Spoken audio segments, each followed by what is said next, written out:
Bom, agora que a gente já viu como parametrizar curvas, vamos definir integrais de funções complexas ao longo de curvas no plano complexo.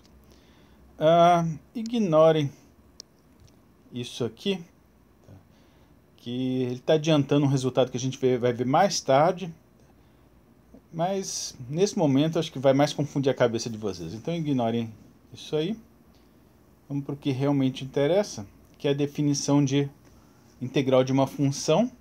Então tem uma função f de z, vou integrar ela ao longo de uma curva gama, que vai ser então uma curva parametrizada por uma função z de t de um intervalo AB em C. Ok? Então basicamente você vai pegar a sua curva gama, vai achar uma parametrização dela em termos de t, com t variando no intervalo AB. Ok? E aí, por definição, a integral da função f de z dz nessa curva gama vai ser feita da seguinte maneira. Você pega a função z de t, que parametriza a curva, e bota aqui no lugar de z. Então, onde tinha f de z, você vai botar f de z de t. Okay? Então, todo lugar da função onde tiver z, você substitui a fórmula da parametrização. Então, vai virar uma função de t. Esse dz aqui é uma abreviação para z' de t dt. Okay? Então, se o z é uma função z de t, o diferencial dele vai ser a derivada, z' vezes dt. Okay? E aí, por definição, essa integral aqui vai ser essa integral feita dessa maneira. Substitui f de z de t, acrescenta um z' de t, certo? E integra em relação a t de a até b. Bom, essa integral aqui, depois que você fez tudo isso aqui agora vai ser uma integral real. Ok? Na verdade, duas integrais reais. Vai ter uma integral de uma parte real e de uma parte imaginária que você faz separadamente. A integra normalmente do jeito que vocês estão acostumados a fazer integrais de funções reais. E aí o resultado, por definição, é isso aqui. Ok? O resultado vai dar um número complexo, certo? Porque você vai ter uma integral de uma parte real mais i vezes a integral da parte imaginária. No final vai dar um número complexo. E aí você pode se perguntar o que... Tá, calculei essa integral aqui, digamos que tenha dado 2 mais 3i. O que isso significa? Em princípio, nada muito interessante. Okay? Vocês estão acostumados a ver no cálculo real integrais que calculam áreas, que calculam comprimentos de curvas, calculam volumes, etc. Essa integral complexa, você vai fazer um monte de conta, no final vai chegar num número complexo que não tem nenhum significado intuitivo muito óbvio. Ok? Mas tenham paciência que mais para frente a gente vai dar uma utilidade para elas. Okay? Então, embora o resultado da integral não tenha um significado muito óbvio, ela vai acabar sendo útil para muitas coisas. Okay? Então, a primeira coisa a fazer é aprender a calcular, depois a gente se preocupa com o que vai fazer com ela. Bom, para essa integral, para essa definição aí, fazer sentido, ok? O resultado não pode depender da parametrização da curva. Então, aqui a gente já viu que se eu tenho uma curva aqui, uma curva gama, uma curva você pode pensar como um caminho, uma estrada, e cada parametrização é uma maneira de você percorrer esse caminho, como diferentes velocidades, indo e voltando, qualquer coisa assim. Okay? Então, por um mesmo caminho, dá para você percorrer de infinitas maneiras diferentes. Então, vai ter infinitas parametrizações diferentes. Como eu estou tendo que escolher uma certa parametrização z de t dessa curva, ok, para fazer minhas contas e calcular essa integral, o ideal seria que se eu escolhesse uma outra parametrização z-til, o resultado desse o mesmo, né? Senão, cada escolha ia me dar um resultado diferente. E dá para provar que vai dar sempre o mesmo resultado. Qualquer parametrização que você escolha que vá na mesma direção. Porque se você mudar a direção, depois a gente vai ver o que acontece, muda o sinal. Mas qualquer parametrização que mantenha o sentido da curva, o resultado vai dar o mesmo. Tá aqui a demonstraçãozinha. Tá aqui. Se assim, a gente faz uma mudança de parâmetros, que a gente viu antes lá, que é reescrever o t como um novo parâmetro s, aí usa a regra da cadeia, no final você cai exatamente na mesma fórmula lá, só que trocando z por z-til, t por s e tal, então acaba dando exatamente o mesmo resultado. Okay? Então, definição lá da integral não depende da escolha de parametrização que você fizer, depende só da curva e da função. Essa definição aí é para função para curvas que sejam suaves, ok? Se você tiver uma curva suave por partes, tipo suave até aqui, depois tem uma quebra e depois continua, tá? Então formou um bico aqui. Aí a ideia é que você vai integrar nesse primeiro pedaço, integrar no segundo pedaço e depois somar, ok? Então essa definição aqui. A integral na curva toda vai ser a somatória da integral em cada pedacinho que tiver, que for suave. Depois ele dá aqui a fórmula do comprimento da curva, ok? Ele está falando que é por definição, mas não é bem definição. Na verdade, o que você vai ter é isso aqui. Você tem essa fórmula aqui para calcular comprimentos de curvas, tá? Que vocês devem ter visto lá no cálculo real. Comprimento de uma curva parametrizada por um x de t, y de t, com t de a até b. Vocês devem lembrar que é dado por essa fórmula aqui, integral de a até b, da raiz quadrada da derivada de x ao quadrado mais derivada de y ao quadrado. Bom, só que se eu pegar essa parametrização, reescrever como z de t igual a x de t mais y de t, se juntar o x e o y para formar um número complexo, o módulo, aliás, desculpa, então zx mais y, a derivada do z vai ser a derivada do x mais y vezes a derivada do y, né? E aí, quando você tirar o módulo disso aqui, o módulo desse número complexo vai dar justamente raiz quadrada disso aqui ao quadrado, mais isso aqui ao quadrado. Então, é exatamente o que está ali. Okay? Então, essa fórmula zona aqui, que você tinha no cálculo real, em termos de variáveis complexas, vira simplesmente isso aqui. Módulo de z' dt. Ok? E dá para deixar isso aí mais bonitinho ainda. Às vezes esse módulo de z' dt, módulo de z' vezes dt, é representado simplesmente como módulo de dz. Porque, como eu falei antes, dz é a derivada de z vezes dt, né? Se você tirar o módulo disso, então vai ser o módulo daquilo, só que o dt já é real, tá? E positivo, então sobra só módulo de z' de t dt, que é justamente o que está aqui. Então isso aqui você pode simplesmente trocar por módulo de dz. Então o comprimento da curva vira integral de a até b de módulo de dz. Okay? Só que aí, na hora de calcular isso, você vai trocar pelo módulo de z' dt. Então tá. Bom, aí depois você precisa saber quais propriedades você pode usar para trabalhar com aquelas integrais. E basicamente você vai ter propriedades muito parecidas com as das integrais reais. Tá? Ela vai ser linear, então se você tiver uma constante vezes uma integral de uma constante vezes uma função mais outra constante vezes outra função g, você pode separar em duas integrais, passar as constantes para fora e integrar só as funções. Okay. Se você pegar aqui a curva gama menos, daqui a gente já falado antes, que é a mesma curva, só que com sentido invertido, a integral no gama e no gama menos vai ser exatamente igual a menos do sinal. Okay? Então, se você inverter a orientação da curva, você vai simplesmente trocar o sinal da integral. De certa forma, é parecido com o cálculo real. Né? No cálculo real, se você está integrando de A para B, vai dar um certo valor, né? Que seria a área embaixo da função. Se você integrar de B para A, que vocês lembram que é a mesma coisa que menos a integral de A até B, né? Integrar de B para A, integrar de A para B é a mesma coisa que inverter o sentido.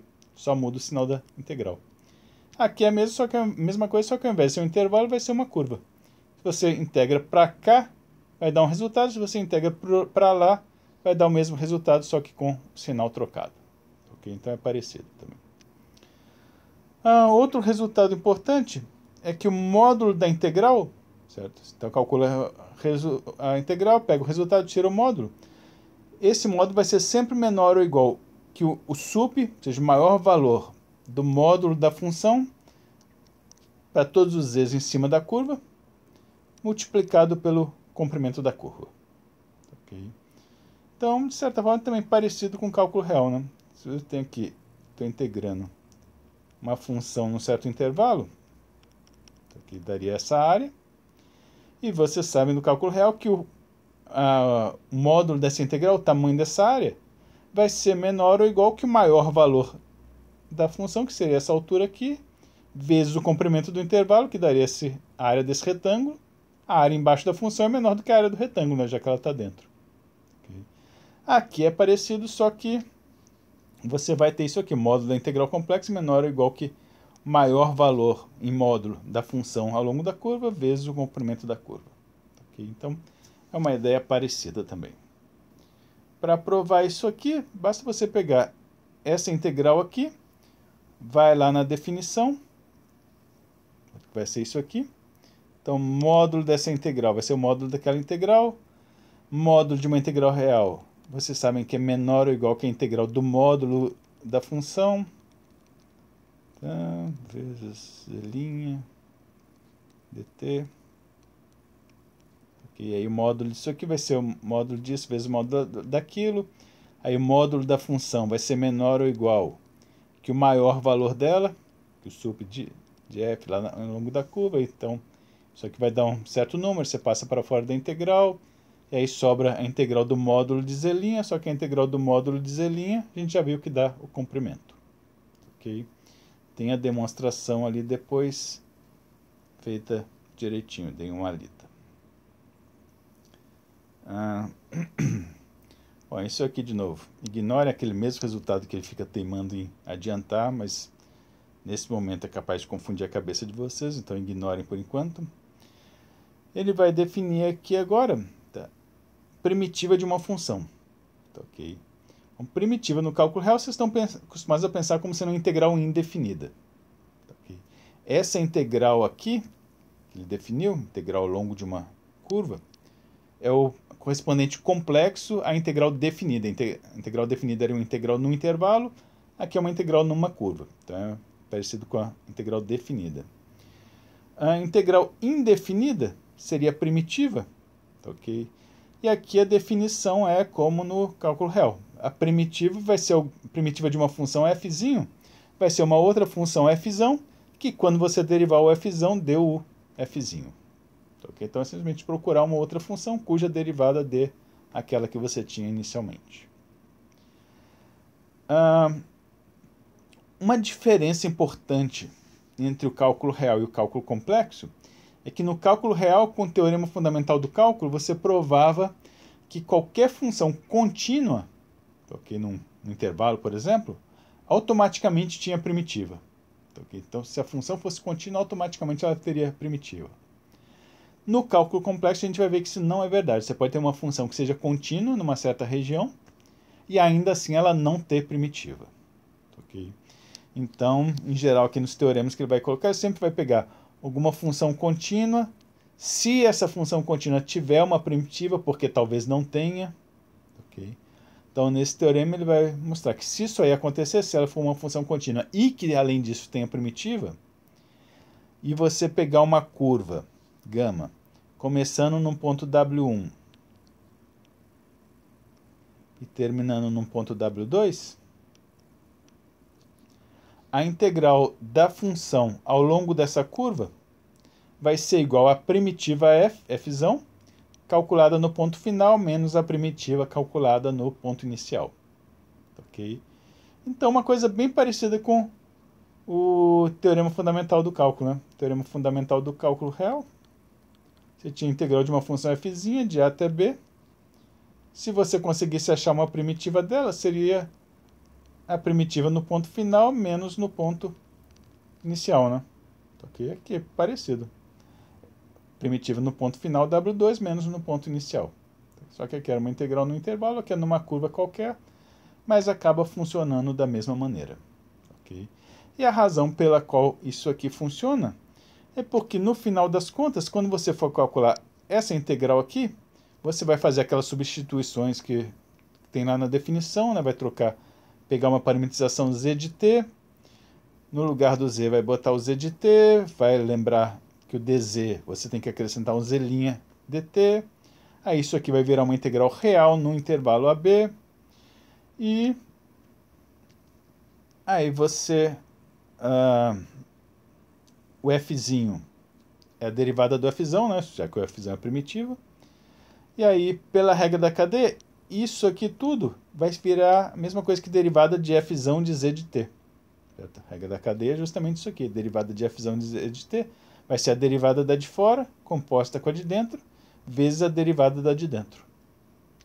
Bom, e agora que virou a integral da derivada total disso aqui, de a até b, pelo teorema fundamental do cálculo, vai dar justamente isso aqui calculado no ponto final, menos calculado no ponto inicial. Ok? Então, isso aqui, no final das contas, é parecido com o teorema fundamental do cálculo, porque ele, no final das contas, acaba virando uma aplicação do teorema fundamental do cálculo, porque sua integral complexa vira uma integral real, você aplica o teorema fundamental do cálculo, então é natural que você chegue na mesma conclusão. Essa demonstração aqui é para se uma função, se a curva for suave. Se ela for suave por partes, você integra no primeiro pedaço, aí vai dar a primitiva calculada nesse ponto menos no ponto inicial, só que aí quando você calcular no segundo pedaço, vai dar a primitiva aqui menos a primitiva aqui, que aí vai cancelar com o que tinha antes, no final vai sobrar só nesse ponto menos inicial. Se você tiver vários pedaços, também vai cancelando cada pedacinho, vai sobrar só realmente o final de tudo menos o inicial de tudo. E aí uma consequência disso aí é que se eu tiver uma curva fechada, então uma curva que comece e termine no mesmo ponto,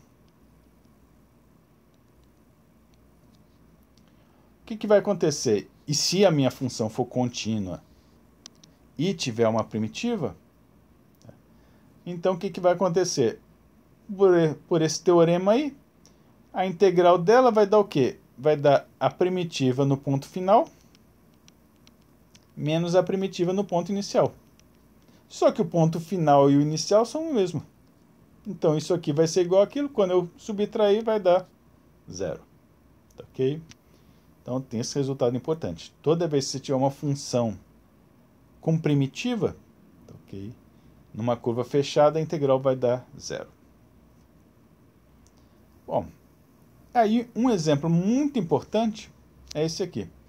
Pega a função 1 sobre z.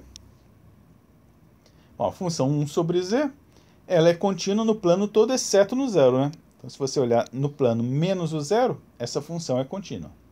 Porque o zero é o único ponto que dá problema, porque daria zero no denominador. E agora vamos integrar ela no círculo unitário com centro na origem. Okay. Bom, círculo unitário com centro na origem, olha aquelas fórmulas lá de parametrização que a gente viu antes. O centro é 0, o raio é 1, então vai ser parametrizado por essa função aqui, simplesmente z de t igual a exponencial de t, com t indo de 0 a 2π para dar uma volta completa. Ok? Então, quero integrar essa função, f de z, nessa curva dada por essa parametrização. Bom, então volta lá na definição. A definição é o quê? A integral de f de z dz é a integral da função, no caso aqui a função é 1 sobre z, vezes, no lugar do dz, boto z' dt, ok? Então essa integral aí vai virar a integral de 1 sobre z, vezes z' dt, do t inicial até o t final, então 0 até 2π, ok? Então, eu vou ter essa integral aqui, só que aí no lugar de z você joga a fórmula da parametrização, okay? Então aqui embaixo vou ter exponencial de t, tá ali. Aqui, derivada de z, deriva isso aqui, simplesmente vai descer o i, então vai ficar i exponencial de t, ok? E aí vezes dt integrando de 0 a 2π.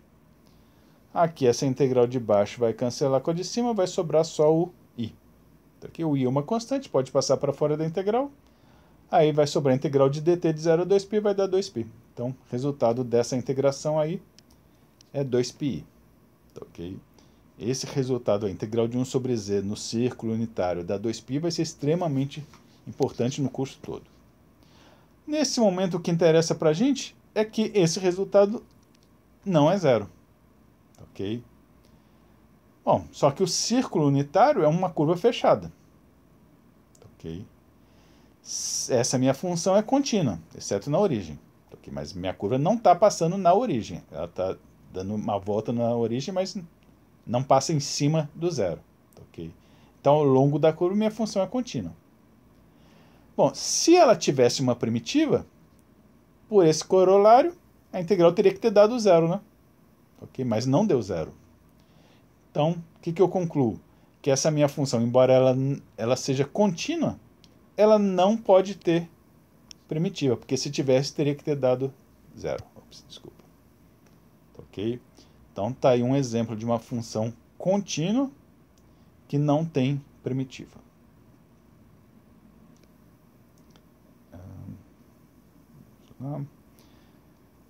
E um outro resultadozinho fácil de obter. No cálculo real, vocês estão acostumados que derivada C0 implica que a função é constante, né? Aqui você vai ter a mesma coisa. Tá? Na verdade, desde que a função seja holomorfa é só para garantir que exista a derivada, e vai ter que ser, essa derivada vai ter que ser zero numa região, tá? Lembrando que toda vez que ele falar região, ele quer dizer um conjunto aberto e conexo. Tá? Conexos é que não tem dois pedaços separados. Okay? Se eu tivesse minha região ômega tivesse dois pedaços separados, aqui, então digamos que meu ômega seja isso aqui tudo, o que aconteceria? Minha derivada poderia ser zero, então minha função seria constante, mas poderia ser uma constante, por exemplo, f igual a 1 nessa região, aqui poderia ter um outro valor diferente. Okay? Mas se minha região for conexa, se pegasse isso aqui tudo, okay, não poderia acontecer isso. Ela teria que ter o mesmo valor em todos os pedaços. Okay? Então, bem parecido com o caso real, só que tem que lembrar desse detalhezinho aí que vai ser importante. Então, se a derivada for zero em uma região conexa, então você pode dizer que a função vai ser constante. Okay? E a demonstração é bem simplesinha. Okay? Você calcula, pega lá sua região ômega, okay? Escolhe um ponto qualquer aqui, chamar de W0, okay? E aí escolhe um outro ponto qualquer, e aí liga esses dois pontos por uma curva. Ok? E aí vou calcular a integral de f' ao longo dessa curva. Okay? Bom, f' tem primitiva, né? Primitiva é a própria f. Tá? Alguma função cuja derivada de f' é o f. Então, por aquele teorema de antes, essa integral aqui vai dar o quê? Vai dar o f de w, primitiva no ponto final, menos o f de w0. Ok? Só que, por outro lado, eu estou assumindo que o f' é zero, né? E a integral de zero dá zero. Então, vou ter que f de w menos f de w0 é igual a zero. Ops, sumiu aqui, mas... Então, eu tinha começado com um ponto w0 qualquer aqui, escolhi um outro ponto w qualquer e descobri que f de w é igual a f de w0. Como os dois pontos eram quaisquer, então significa que quaisquer dois pontos que eu pegar aqui nessa região, a função vai ter o mesmo valor. Ou seja, a função é constante nessa região toda. Se minha região tivesse um outro pedaço diferente, não poderia dizer isso, porque se eu pegasse o w0 aqui e o w ali, eu não conseguiria pegar uma curva indo de um para o outro sem sair da região. Né? Então não valeria mais. E é isso. Então, isso aqui também é uma coisinha que ele está colocando aqui, mas ele só vai usar depois, então não esquentem a cabeça com isso aí por enquanto. Então tá. Agora é fazer exercícios.